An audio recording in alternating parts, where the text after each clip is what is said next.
পর্যায়কাল সিরিজের তৃতীয় পর্বে সবাইকে স্বাগতম। তো এই 3 নম্বর পর্বে আমরা বেশ ইন্টারেস্টিং একটা প্রবলেম নিয়ে আলোচনা করব। তো চলো শুরু করা যাক। তো পর্ব 3-এ আমরা আলোচনা করব হচ্ছে যে ইউ আকৃতির কোনো নল বা টিউবের মধ্যে কোনো তরলের স্পন্দনের পর্যায়কাল। তো এটা আমরা মেনলি 3টা মেথডে দেখব। তো আমি যখন এইচএসসিতে ছিলাম তখন জাস্ট আমি একটা মেথড জানতাম, বাট এখন আমি তোমাদের 3টা মেথড দেখাবো। তো এটা তুমি 3ভাবে সলভ করতে পারবে আর কি। তো দেখবা যে 3টা মেথড থেকে তুমি মানে একই ইকুয়েশন পাচ্ছ। তো চলো মেথড 1 প্রথমে শুরু করি। তো এই হচ্ছে যে আমার একটা ইউটিউব বা ইউ শেপের একটা নল, যেখানে তোমার ভিতরে আছে কি একটা লিকুইড আছে, এটা পানি বা যে কোনো কিছু হইতে পারে। তো ধরলাম একটা যে কোনো লিকুইড আছে। তো এই নলের প্রস্থচ্ছেদের ক্ষেত্রফল বা এই যে টিউবটার প্রস্থচ্ছেদের ক্ষেত্রফল ধরলাম হচ্ছে যে এ, তাহলে এটার প্রস্থচ্ছেদের ক্ষেত্রফল হবে এ। আচ্ছা, তো এবার আমার কাজ হচ্ছে যে এই নলের মধ্যে যে লিকুইডটা আছে ওই লিকুইডের একটা স্পন্দন সৃষ্টি করা। তো আমি স্পন্দন কীভাবে সৃষ্টি করব? তো এটা বিভিন্নভাবে করা যায়। যে টিউবটা একটু নাড়াচাড়া দিয়ে স্পন্দন তৈরি করা যায়, আবার ধরো এখানে একজন ফু দিল, এখান বরাবর ফু ফু দিল, তাহলে ফু দিলে কী হবে? এখানের যে লেভেলটা যে আছে এটার মধ্যে একটু চাপ খাবে, ফলে এই এই এই লেভেলটা একটু উপরে উঠবে। তো তো ধরে নিলাম যে এখানে ফু দেওয়া হলো, তাহলে ফু দিলে কী হবে? এই যে এই লিকুইডের লেভেলটা একটু নিচে নামবে, তাহলে এখান থেকে লিকুইডটা সরে যাবে। তো এই লেভেলটা নিচে নামছে, তো এইখানে যে লেভেলটা আছে এটা তখন উপরে চলে গেছে, ঠিক আছে? তো এটা যেটুকু পরিমাণ নিচে নামবে ওটুকু পরিমাণ কিন্তু আমার এই লেভেলটা উপরে উঠবে। তো আমি ধরে নিলাম যে এটা আমার এক্স পরিমাণ নিচে নামছে, তাহলে এটা কি হবে? এক্স পরিমাণ উপরে উঠছে। ধরে নিলাম লিকুইডটা এখানে চলে আসছে, যে এই লিকুইডটাই এখানে চলে আসছে, উপরে উঠছে। আচ্ছা, তো এবার তোমাকে যে বিষয়টা বোঝা লাগবে সেটা হচ্ছে, তো এবার নর্মাল দৃষ্টিতে কি হয় যে এটা তোমার এটা তোমার নিচে নামছে, এটা উপরে উঠছে, এর পর মুহূর্তে কি হবে? এটা নিচে নামবে, আবার এটা উপরে উঠবে। তো এইভাবে এখানে একটা স্পন্দন তৈরি হবে। তো এই স্পন্দনের পর্যায়কালটা কীরকম হয় সেটাই দেখব। এবার চিন্তা করো যে এটা তখন এটা তো এবার নিচে নামবে, তাহলে এবার তোমার বোঝা লাগবে যে কতটুকু অংশের পানির জন্য তোমার এখানে স্পন্দনটা হচ্ছে। তো দেখো তোমার কিন্তু এখানে স্পন্দনটা হচ্ছে এই যে এখানে এক্স, এখানে এক্স, অর্থাৎ এই যে এখান থেকে একটু পর্যন্ত পানির জন্য, সরি একটু না, এই যে একটু পর্যন্ত লেভেলটা যতটুকু পর্যন্ত ওটুকু পর্যন্ত, তাহলে এটা এক্স এটাও এক্স, তাহলে 2x পরিমাণ পানির লিকুইডের জন্য হচ্ছে যে আমার এখানে স্পন্দনটা হচ্ছে। তো এটা কেন 2x হচ্ছে? তো তোমরা তো বলতে পারো যে ভাই এখানে তো আমি এক্স পরিমাণ পানির স্মরণ ঘটাইছি বা এক্স পরিমাণ লিকুইডের স্মরণ ঘটাইছি, তাহলে তো আমার এক্স পরিমাণ লিকুইডের জন্যই তো আমার এখানে স্পন্দনটা হওয়ার কথা। বাট না, এটা বোঝার ট্রাই করো যে এটা হচ্ছে যে আমার কি, যে এটা যখন আমি এক্স পরিমাণ যখন সংকুচিত নিচের দিকে যখন নামাইলাম লেভেলটা, তখন এই পার্টের ইকুইলিব্রিয়াম পজিশনটা কোন দিকে? এইদিকে। তাহলে এই ইকুইলিব্রিয়াম পজিশনের লাইন বরাবর যদি আমি এখানে একটা লাইন টানি, তাহলে দেখো এই ইকুইলিব্রিয়ামের লাইন থেকে এবার ওই যে ওই লেভেলটা আছে, ওই লেভেলের দূরত্ব কতটুক? এই যে এখান থেকে এটুক পর্যন্ত কত? 2x হচ্ছে কিনা? এই যে এই ইকুইলিব্রিয়াম লেভেল থেকে এই লেভেলের উচ্চতাটা, এই জন্য এই 2x পরিমাণ 2x, হ্যাঁ 2x পরিমাণ হচ্ছে যে লিকুইডের জন্য হচ্ছে যে আমার কী হবে? এই যে এবার স্পন্দনটা হবে। তাহলে 2x পরিমাণ লিকুইডটা ধরে নিলাম হচ্ছে যে এটুক।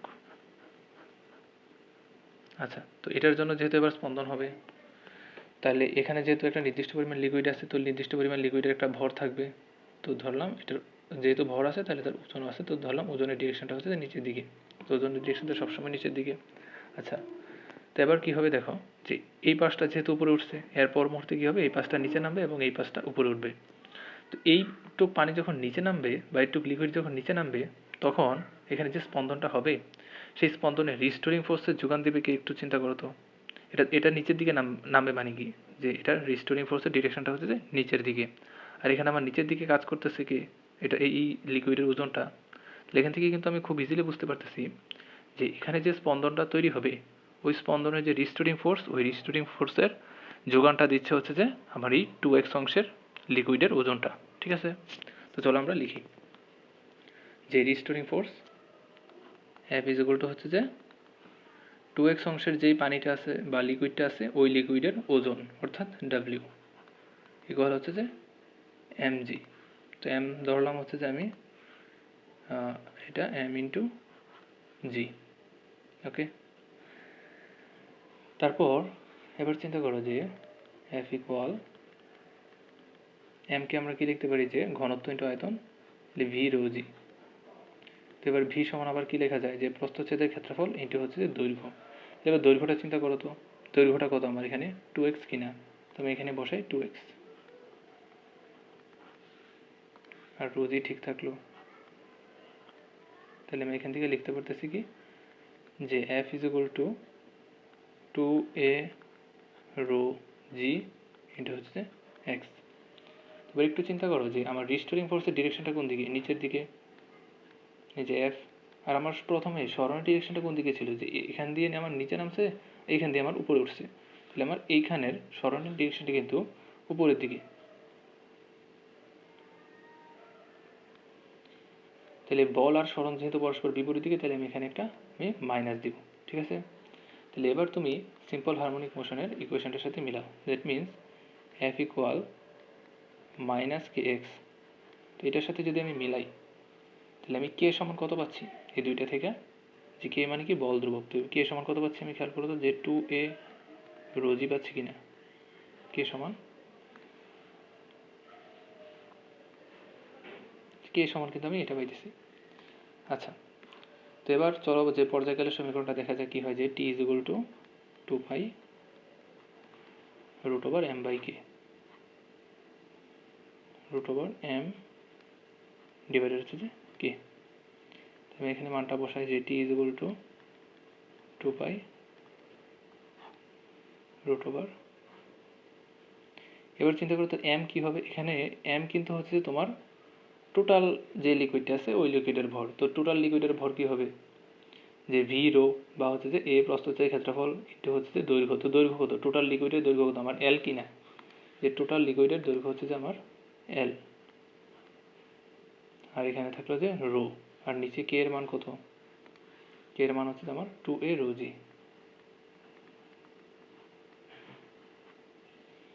এবার কাটাকাটি করে দেখা তো যে টি সমান কত পাচ্ছি, T equal 2 pi root over a row আর এরও কাটাকাটি যায়, তাহলে আমার থাকতেছে কি এল ডিভাইডেড 2g। তো এটাই হচ্ছে যে আমার মেথড 1 থেকে প্রাপ্ত পর্যায়কালের ইকুয়েশন, ঠিক আছে। আচ্ছা, তো আশা করি মেথড 1টা সবাই বুঝতে পারছো। তো এটা হচ্ছে যে আমরা নর্মাল নিউটন মেকানিক্সের সূত্রটি ব্যাখ্যা করলাম। তো এবার চলো যে মেথড 2-এ যাওয়া যাক। আচ্ছা, তো মেথড 2 আসলাম। তো মেথড 2 হচ্ছে যে আমরা চাপের সমীকরণগুলোর মাধ্যমে ব্যাখ্যা করব। তো এটা কীভাবে ব্যাখ্যা করব, তো একটু খেয়াল করো যে আগের মতো এখানে সেম কাহিনী, আমরা এখানে একটু ফু দিলাম, তাহলে এখানে এদিকে বরাবর লিকুইডের পরিমাণ কমলো, আর ওই দিক বরাবর আমাদের লিকুইডের পরিমাণটা বৃদ্ধি পেল। আচ্ছা, তো ধরে নিলাম যে এক্স পরিমাণ লিকুইড সরাইছি, এখান থেকে এক্স পরিমাণ সরাইছি, তাহলে আমার এখানেও এক্স পরিমাণ উপরে উঠছে। ওকে, নাইস। তারপরে এবার তুমি এই লেভেলের দিকে চিন্তা করো, এই লেভেলটা। তো এই লেভেলটা এখন আছে কোন দিক বরাবর, যে এই দিক বরাবর আছে এই লেভেলটা, এটার জন্য ইকুইলিব্রিয়াম লেভেলটা আছে এদিক বরাবর। তাহলে দেখো উপর থেকে কি হবে এবার, যে আমার অ্যাটমসফিয়ারিক যে প্রেশার আছে ওই অ্যাটমসফিয়ারিক প্রেশার একটা চাপ দিবে। তো অ্যাটমসফিয়ারিক প্রেশারকে আমি নাম দিলাম ধরো পি নট, আর যেহেতু প্রস্থচ্ছেদের ক্ষেত্রফল এ ধরছি, তাহলে উপর থেকে আমার প্রযুক্ত বলটা কী হবে, অর্থাৎ বায়ুমণ্ডল কী পরিমাণ চাপ দিতেছে এই লেভেলে, পি নট এ। আচ্ছা, তাহলে এবার লিকুইডের চাপটা চিন্তা করো, যে লিকুইড কী পরিমাণ চাপ দিচ্ছে। তো লিকুইডের চাপকে ধরলাম আমি পি, আর প্রস্থচ্ছেদের ক্ষেত্রফল হচ্ছে এ, তাহলে লিকুইডের প্রযুক্ত বল হচ্ছে এত, যে পি এ। তাহলে এবার চিন্তা করো যে এটাকে আমি এক্স পরিমাণ নিচে নামালাম, তাহলে এটা এক্স পরিমাণ উপরে উঠলো, এর পর মুহূর্তে কী হবে, এটা আবার এক্স পরিমাণ নিচে নামবে, এটা আবার উপরে উঠবে, তাহলে এখানে একটা স্পন্দন হচ্ছে। তো এটা যেহেতু উপরে উঠবে, তাহলে এবার বলো তো পি নট এ বড় নাকি পি এটা বড় হবে। এটা যদি এভাবে উপরে উঠতে চায়, তাহলে এটা যদি এভাবে উপরে উঠতে চায়, তাহলে কিন্তু অবশ্যই আমার পি এ যে ফোর্সটা আছে এটা কিন্তু আমার পি নট এ থেকে বড় হইতে হবে। তাহলে এফ নেট যদি আমি এই লেভেলের জন্য যদি হিসাব করি, তাহলে কী হবে দেখো তো, এফ নেট ইকুয়াল আমার পি এটা কিন্তু বড় হবে, কারণ পি এটা হচ্ছে যে উপরের দিকে, তাহলে এটা কিন্তু আমার যাবে পর মুহূর্তে উপরের দিকে, তাহলে P A minus P not a. ঠিক আছে? আচ্ছা, তো এবার আসি যে নেক্সট কোথায়।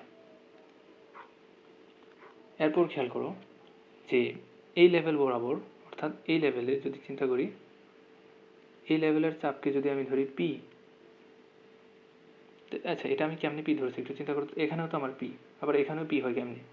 কারণ আমরা কি জানি যে P is equal to S rho G. তাহলে কিন্তু দেখো সেম হাইটে চাপ কিন্তু সমান হবে, অর্থাৎ সেম হাইটে এদিকে আমার যেই চাপ লিকুইডের, এখানেও কিন্তু আমার সেম চাপটাই হবে। ঠিক আছে? আচ্ছা, তো এবার এইখানে তুমি যদি পিটা যদি হিসাব করতে চাও তাহলে কি হবে দেখো তো একটু, যে পি সমান আমি কি লিখতে পারি, যে পি ইকুয়াল, উপর থেকে তো আমার একটা কি আছে, বায়ুমণ্ডলীয় চাপ আছে, যে দিক বরাবর একটা অ্যাটমসফিয়ারিক প্রেশার আছে পি নট। তাহলে পি সমান কী হবে, যে P naught plus H rho G, H rho G.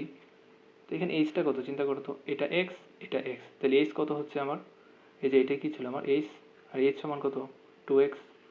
তাহলে এবার এখানে বসাই দিই যে P naught plus 2x rho G. আচ্ছা, তো এরপরে খেয়াল করো যে এই যে আমি পি এর যে মানটা পাইলাম, এই মানটা এবার এই সমীকরণে বসাই দিই, অর্থাৎ এফ নেট ইকুয়াল, যে পি এর জায়গায় বসাই দিই P naught plus 2x rho G, আর এখানে থাকলো হচ্ছে আমার A minus P not A. আচ্ছা, তো এবার গুণ করে দিই, গুণ করলে কি হয়, P not A plus 2a rho G X minus P not A. তাহলে দেখো এখান থেকে পি নটে বাদ যাইতেছে, তাহলে আমার থাকতেছে হচ্ছে যে 2a রো জি ইন্টু হচ্ছে যে এক্স। তাহলে আবার আগের মতো হিসাব, যে সরণ আর বল পরস্পরের বিপরীত দিকে, আমি এখানে একটা মাইনাস দেব। তাহলে আমি এবার কে সমান কত পাচ্ছি, এই দুইটা থেকে তুলনা করলে আমি বল ধ্রুবকটা পাচ্ছি কত, K is equal to 2a rho G. আচ্ছা, তাহলে এবার আমরা পর্যায়কালের সমীকরণে আসি, যে পর্যায়কাল সমান টি ইজ ইকুয়াল টু কি ছিল, 2 pi root over M by K. আচ্ছা, তাহলে T is equal to 2 pi root over M by K. তাহলে এর জায়গায় কত বসাবো, এই যে 2a রো জি, আর এম কোনটা, এই এম কিন্তু হচ্ছে যে এই যে পুরাটা লিকুইডের ভর, পুরাটা লিকুইডের ভর কি হবে, এম ইজ ইকুয়াল টু ভিরো, মানে আয়তন ইন্টু ঘনত্ব। এবার আয়তন সমান আমরা কি জানি, যে ক্ষেত্রফল ইন্টু দৈর্ঘ্য, ক্ষেত্রফল আর দৈর্ঘ্য কতটুকু, এই যে এল, পুরাটা লিকুইডের দৈর্ঘ্য হচ্ছে যে আমার এল, আর হচ্ছে যে এখানে ঘনত্ব। তাহলে উপর থেকে দেখো এরও আর নিচ থেকে এরও যদি কাটাকাটি করি, তাহলে এখানে থাকতেছে হচ্ছে যে T equal 2 pi root over এল ডিভাইডেড নিচে কত থাকে 2g। তো এটাই হচ্ছে যে আমার মেথড, সরি এখানে মেথড 3 হয়ে গেছে, আচ্ছা মেথড 2 তাহলে আমার বাকি আছে। আচ্ছা, তো এর হচ্ছে আমাদের মেথড 3। ওকে, আচ্ছা, তো আশা করি সবাই চাপের কনসেপ্ট দিয়ে আমরা কীভাবে বের করছি এটা বুঝতে পারছো। আচ্ছা, তো চলো আমরা এবার মেথড 2-এ যাই। তো এটা ছিল মেথড 1, সেটা মেথড 2, আর এটা ছিল মেথড 3। আচ্ছা, তো চলো মেথড 2টা আমরা দেখি, এটা মিস গেছিলো প্রথমে, এর জন্য সরি। তো চলো আমরা মেথড 2 শুরু করি। তো মেথড 2টা হচ্ছে যে তোমার, আমরা এটা খুবই চমৎকার একটা কনসেপ্ট, কিন্তু এটা হচ্ছে যে আমরা প্রমাণ করব তোমার হচ্ছে যে ওই যে শক্তির সংরক্ষণশীলতার নীতিটা দিয়ে প্রমাণ করব। তো চলো দেখি কেমনে প্রমাণ করা যায়। তো আগের মতো সেম জিনিস, যে এখানে আমরা এটার প্রস্থচ্ছেদ ক্ষেত্রফল এ, এটার প্রস্থচ্ছেদ ক্ষেত্রফল এ, আমরা এখানে একটু ফু দিলাম, তাহলে কি হলো, এখানে লিকুইড সরে গেল, নিচে চলে আসলো, আর এখানে লিকুইডটা উপরে চলে গেল।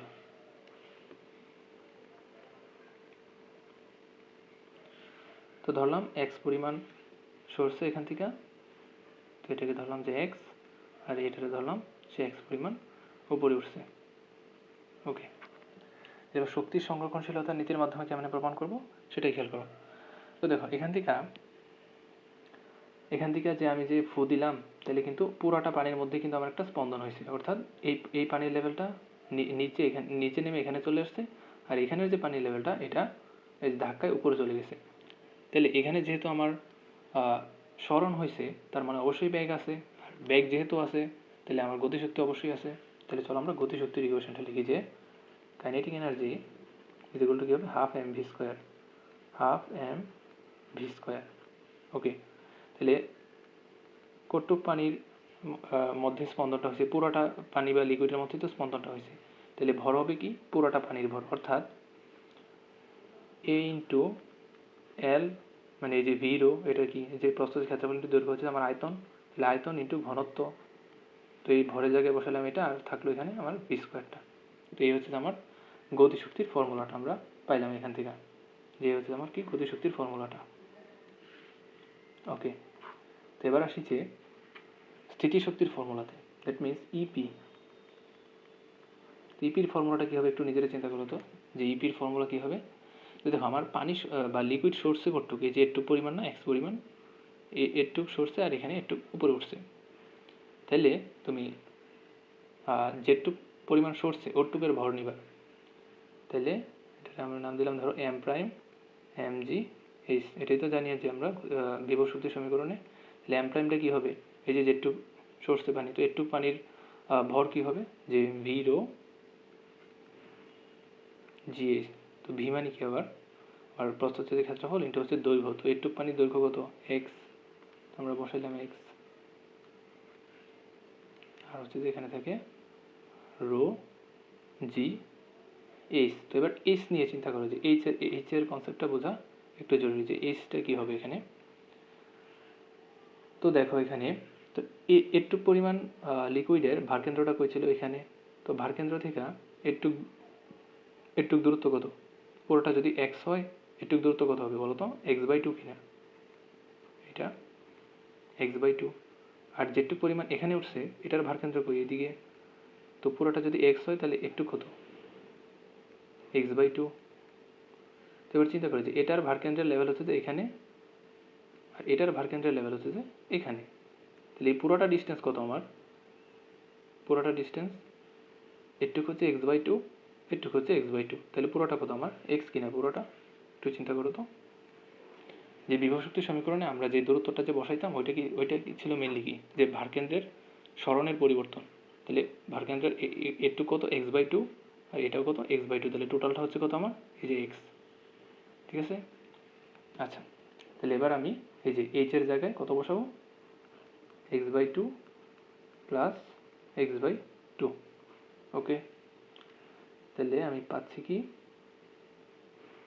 এ এক্স রো জি ইন্টু হচ্ছে যে এখানে কি পাচ্ছি, আরেকটা এক্স পাচ্ছি, তাহলে আমার গুণ করলে কত হচ্ছে, a row G into x square. তো এটা পাইলাম যে আমি তোমার বিভব শক্তির সমীকরণটা। এবার দেখা যাক মোট শক্তির সমীকরণটা কি হয়। ই সমান আমরা জানি কি, ইপি প্লাস ইকে।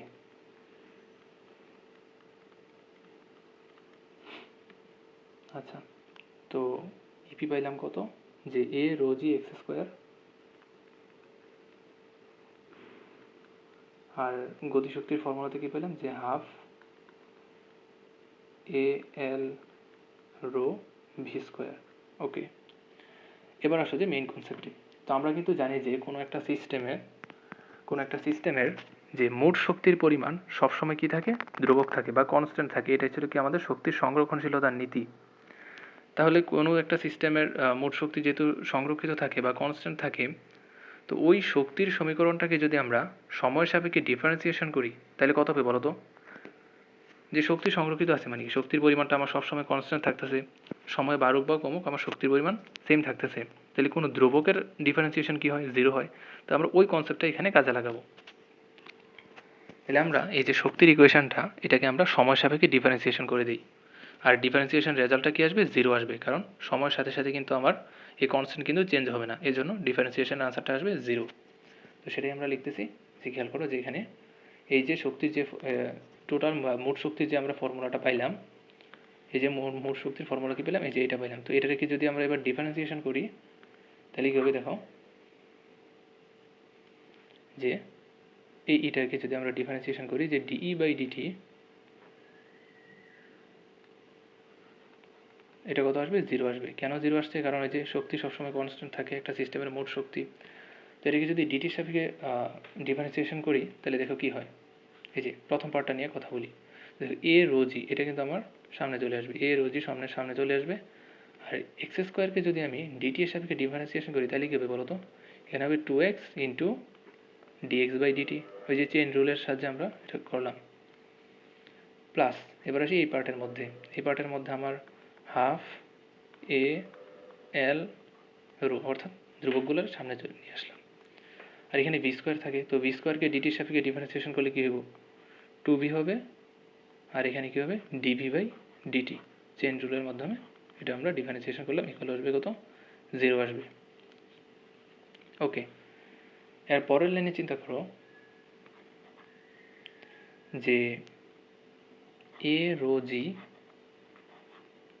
এখানে থাকে 2x আর dx/dt এটা মানে কি বলতো, ব্যাগ কিনা, স্মরণ বাই সময় ব্যাগ। আচ্ছা, প্লাস এখান থেকে পাচ্ছি আমরা হাফ, এখানে দেখো এখানে 2 আর এখানে 2 কাটাকাটি যায়, তাই থাকতেছি কি এ এল রো, আর এখানে থাকতেছে হচ্ছে আমার 2v। আর ব্যাগ বাই সময় মানে কি বলতো, ত্বরণ কিনা, ইকুয়াল 0। আচ্ছা, তো এবার চলো আমরা ক্যালকুলেশন করি। তো এখান থেকে দেখো যে পুরোটা থেকে আমাদের এই যে এ রো আর 2v এটা কিন্তু বাদ যায়, মানে হচ্ছে যে এ রো 2v এটা তুমি common now, a row R 2v এটা যদি আমি কমন নেই তাহলে আমার থাকতেছে কি এখানে এ রো 2v যদি চলে যায় তাহলে থাকতেছে হচ্ছে আমার এখানে gx। আর এখানে কি থাকতেছে, এ রো 2v যদি চলে যায় তাহলে থাকতেছে হচ্ছে la ইকুয়াল 0, তাহলে আমরা এটা আসতেছে। আচ্ছা, তাহলে এবার এটাকে তুমি ওই পাশে ওই সাইডে নিয়ে যাও, তাহলে কত হবে, 0 হবে। এবার এটার আমি একটু সাজাই, যে এটার আমি কি লিখতে পারতেছি একটু খেয়াল করে তো, যে ইজ ইকুয়াল টু কি লেখা যায়, যে মাইনাস g/l ইন্টু এক্স, এটা লেখা যায় কিনা একটু চিন্তা করো তো। এই যে এল এটারে আমি এক সাইডে আনলাম, তাহলে কি হলো, এই যে মাইনাস হলো একটা, তারপর উভয়টারে দুই পাশকে আমি এল দিয়ে ভাগ করে দিলাম, তাহলে এখানে থাকলো এ, আর এখানে জি এর নিচে থাকলো এল, আর এখানে থাকলো এক্স। তাই পেলাম মনে হচ্ছে এই ইকুয়েশনটা আমি পাইলাম। তো এবার তোমরা সিম্পল হারমোনিক মোশনে এরকম একটা ইকুয়েশন কি পড়ছিলাম, যে ত্বরণের সমীকরণ, যে এ ইজ ইকুয়াল টু হচ্ছে যে মাইনাস ওমেগা স্কোয়ার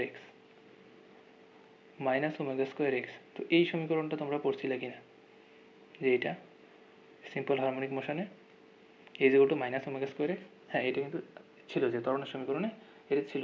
তাহলে এটার সাথে যদি আমি এটা কম্পেয়ার করি তাহলে আমি ওমেগা সমান কত পাচ্ছি বলো তো, অর্থাৎ আমি এখানে যদি লিখি তাহলে ওমেগা সমান কত পাচ্ছি, omega is equal to root over g/l কিনা, রুট ওভার g/l, তাই না।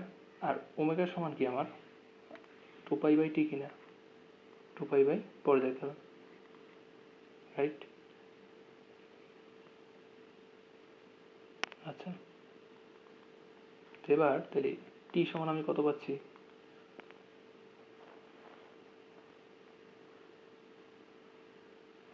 টি সমান পাচ্ছি হচ্ছে যে 2π রুট ওভার l/g। আচ্ছা, এখানে হচ্ছে যে একটা 2 আসার কথা, কোথায় একটা 2 মিস গেছে একটু দেখি, দাঁড়াও। এখানে